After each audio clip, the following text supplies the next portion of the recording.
Ah, vocês já estão aí? Hoje eu vou contar uma história. Uma história de uma pessoa que foi muito importante pro Brasil. Eu tava me lembrando de quando mamãe botou meu nome, Anaíde. Imagina que nome bonito. E o dele, ele foi batizado de Celso. Celso foi um cidadão do mundo. Foi um grande intelectual brasileiro. Ocupou cargos importantes. E hoje eu vou contar a história dele para vocês. Bom, era uma vez, lá em 1920, numa cidade que tem nome daquele passarinho, aquele. Ah, esse aqui, a Pomba. É, o nome da cidade era Pomba. Não, é, o nome da cidade era Pombal, isso mesmo. Lá em 1920, em uma cidade que se chamava Pombal, no interior da Paraíba, eis que nasce mais um canceriano sensível para os problemas do mundo, Celso Furtado, filho de Maurício e Maria Alice.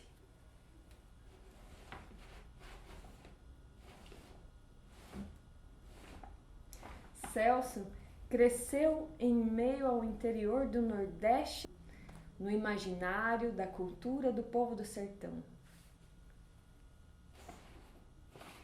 Em meio à seca e a chuvas torrenciais. E não é que um dia choveu tanto que teve uma enchente na cidade e alagou a casa de família de Celso. E o pai teve que ir correndo tirar os móveis da sala. E ergue uma cadeira, e ergue mesa, e cobre os livros. Nossa, que correria! E Celso foi inventar de fazer o quê? Jogar bola, lá na cozinha, que ainda estava seca. E você acha que jogar bola na cozinha é uma boa ideia? Celso começou a jogar e pô, bateu na trave, deu no teto e pô, golaço, acertou o lixeiro e pô, ai! Celso acertou a bola na frigideira cheia de óleo quente. Nunca é uma boa ideia jogar bola na cozinha com coisa em cima do fogão. E ele se queimou todinho, sem poder brincar. Celso mergulhou ainda mais nos livros. E assim, lendo e lendo, ele passou a refletir mais sobre a pobreza. Até que seu pai lhe perguntou: "Por que você não dorme, meu filho?" "Ora, papai, eu tô pensando nos meninos de rua que não têm aonde ficar." E assim os dias se passaram e Celso foi se curando.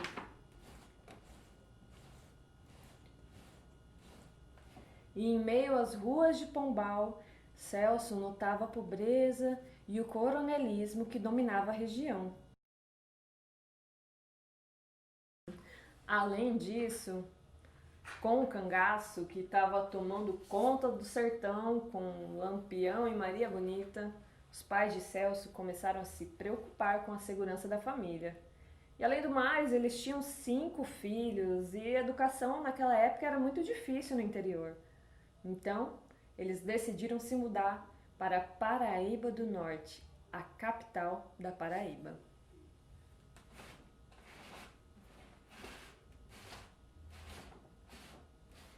E lá na capital, Celso continuava suas aventuras, mergulhando cada vez mais nos livros.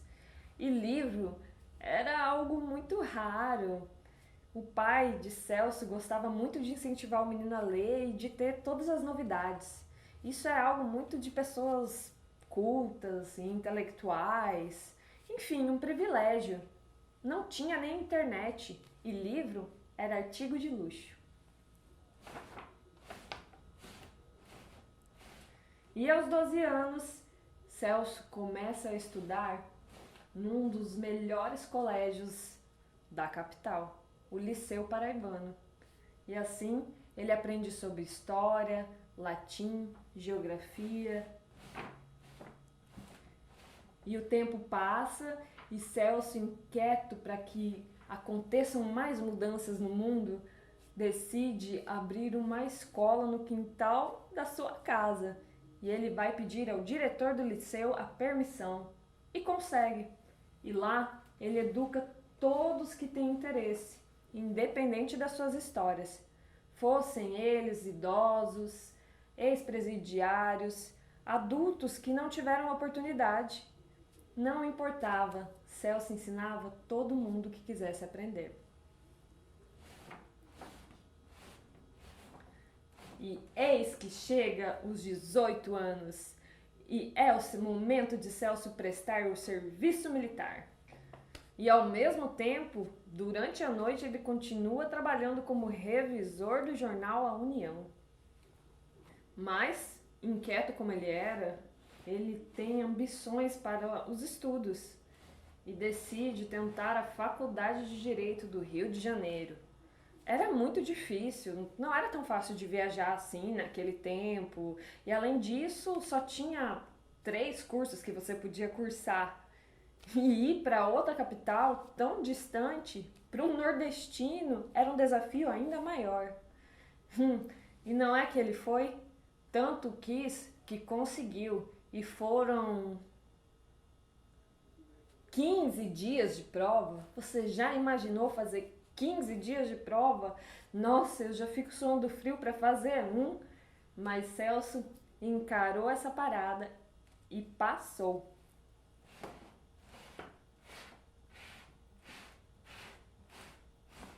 E você já imaginou? Você, jovem, recém-chegado, numa das cidades mais badaladas da época. Bom, mesmo na faculdade, Celso continuava trabalhando como jornalista. E à noite, ele curtia era o samba, o bossa nova, andando pelo calçadão de Copacabana. Imagino que ele deve ter se divertido muito. E lá, ele se forma bacharel em Direito.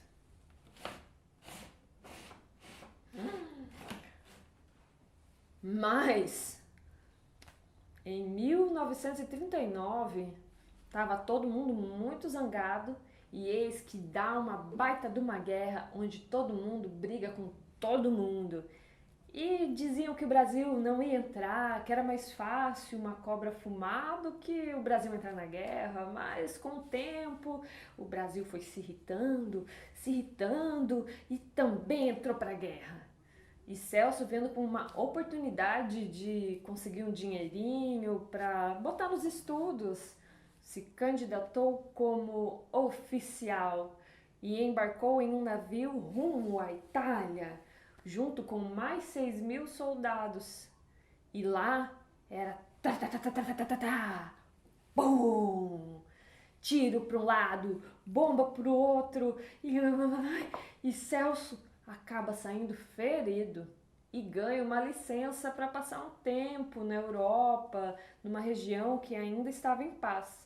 Ele foi para Florença.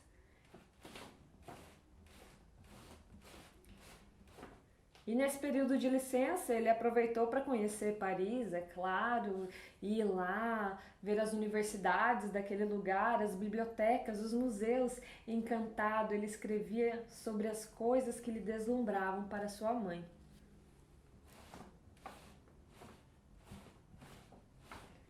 E o tempo passa e chega a hora de retornar ao Brasil, onde todos os soldados foram homenageados pelos serviços prestados à pátria.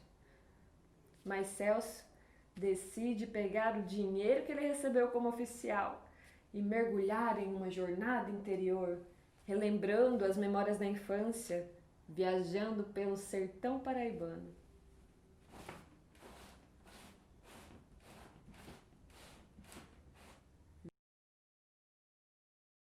E deslumbrado com as paisagens do sertão e com a cultura do povo do interior, Celso também se depara com a dura realidade da pobreza em meio à seca. Então, refletindo sobre as coisas da vida, ele toma uma decisão importante: a de que ele tornaria a estudar para se tornar um economista.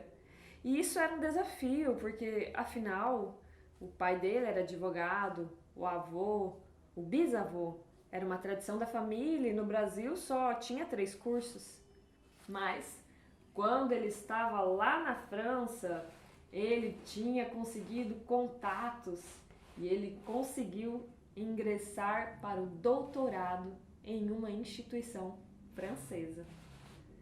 E com o dinheiro que ele ganhou como oficial, ele pagou a sua passagem e foi de navio, porque naquele tempo não tinha avião.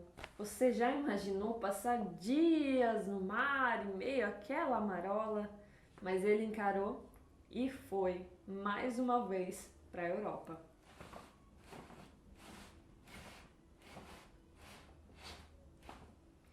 E enquanto ele estava lá, ele recebeu uma carta do seu pai que tinha chegado na sua casa. Celso havia ganhado um prêmio por um trabalho acadêmico. Você acredita? Nossa, se eu ganhasse R$1 por cada tarefa de casa que eu tinha feito. Ele era muito cabeçudo, né? Inteligente como era. Não só ganhou o prêmio, essa homenagem distinta, o prêmio Delano Franklin Roosevelt. Delano Roosevelt. Era um prêmio muito chique. Além disso, ele ganhou 5.000 cruzeiros, o que ajudou bastante a ficar mais tempo com estabilidade econômica naquele país.